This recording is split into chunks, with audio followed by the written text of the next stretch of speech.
Hello everyone, this is Clifford Kian from Peas and Chips Productions. Welcome back to my Unreal Engine game creation breakdown series, where we will be breaking down the making of a game from initial concept to final product, using my recently created game USEU Arena as an example. The previous video covered choosing your game and game type, and then constraining the core features of the game to obtain a scope that you feel is achievable. So please check out the previous video to find out how that was done. At the end of that video, we were left with 3 scopes options to choose from, and that is where I'm going to continue from today.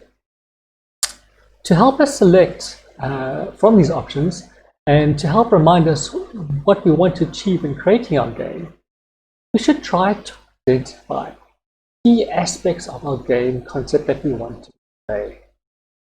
If these key aspects are not expressed in our game, then we would feel we have failed in the reason for creating a game. For example, if your key concept was wanting to tell a particular story, and at the end of the game you have not told that story, well then we would consider that unsuccessful. It could be anything. It could be a particular game mechanic you wanted to highlight, or an aesthetic you really wanted to show, etc. Whatever it is, write it down and keep it visible.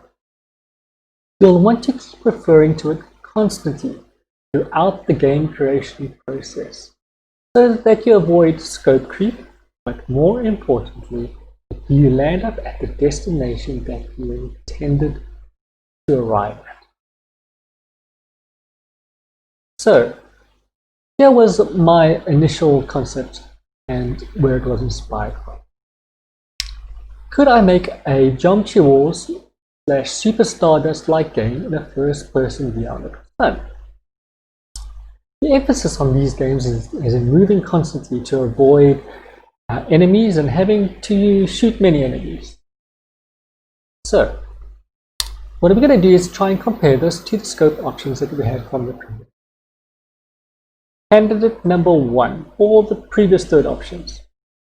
Here we had 1 gun, 1 enemy, with moderately detailed models and animations in a detailed environment. This could be something like a boss that you normally find at the end of each level in Super Stardust, and actually many other shooters. Movement could be achieved here with lots of shooting, but normally boss sections only make up about 10% of the full game. The environment does not really play a key role in these games. It's often the environment can just be an open area. I wouldn't really say that is key. Candidate number 2, or the previous 2nd option, really seems to be a middle road option, where we only had a few enemies to shoot. The one thing you want to do in your game is to highlight the key concept, and having the middle of the road option for my game would not allow it to realize its full potential of movement and shooting. Candidate number 3, or the previous 1st option, has many enemies at once. This would force more movement to avoid them, and lots of shooting, which really fulfills my key concept to a T. So great. Option 1 is the one I feel has the most promise. What to do next? You want to take your key idea, which is something theoretical, and make it something practical, quickly as you can. Because very often, an idea is just that, an idea. It is built on many assumptions and hunches that only exist in your head and may not be true, at least not true in the way you might imagine. And that is where prototyping comes in. Build the absolute minimum in the quickest possible way to test your idea. Another thing that prototyping can do is to test unknowns or uncertainties.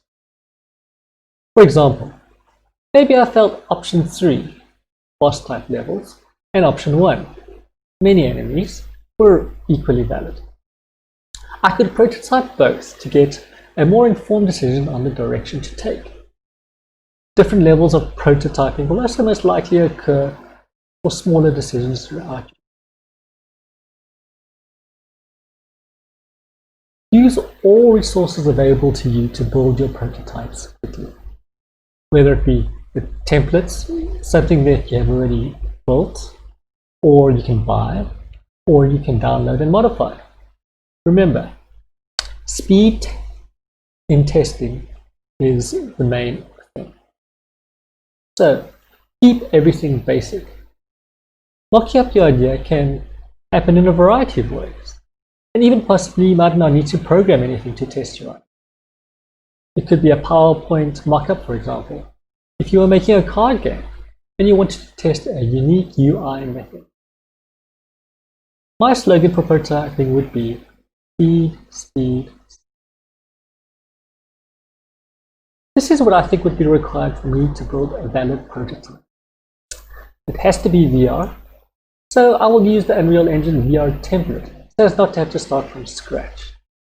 You need to be able to shoot, so I need to be able to spawn a bullet that moves forward and can hit an enemy. But this bullet will most likely just be a box. An enemy that can spawn and actually be hit by a bullet.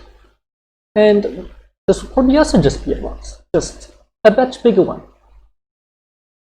I also have to have a character that can move, and the movements that I want to do are forward, back, strafe, and a rotate or a turn.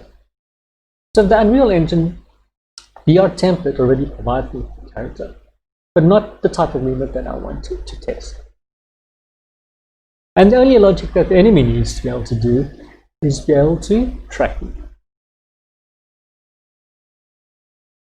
Thank you for watching this Unreal Engine game creation breakdown series on prototyping.